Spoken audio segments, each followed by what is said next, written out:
So the next exercise is to see if we can move our legs and keep our pelvis and low back stable. This is what protects our discs and our facet surfaces and our nerve roots. So we're going to stay grounded on our sit bones. Remember feeling those earlier.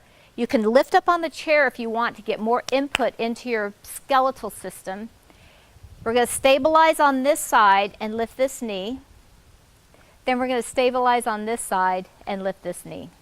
Good. What often happens is when we go to lift this side, our pelvis will rotate back or will rock back.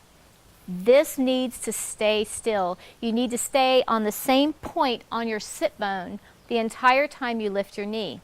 And if you find that you can't do that, then we're going to place a ball between your knees or a block or anything you've got at home, just so that your knees are straight out from your hips.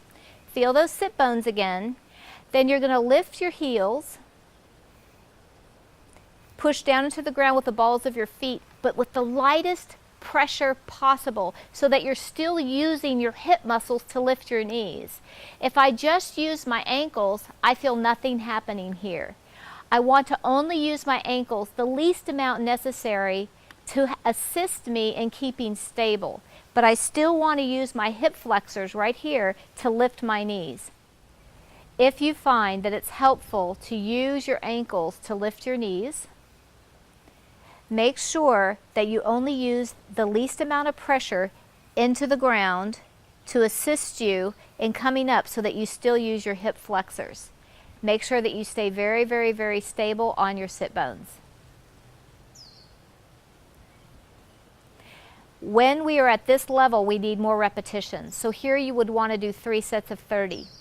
When you get to where you can get rid of the ball, get rid of the ankle, ground through your sit bones, and bring just one knee up, then you can back up to 3 sets of 10. Because this is a more intensive exercise, you are having to lift the weight of your whole leg with no help from anyone else. So 3 sets of 10 here is perfect.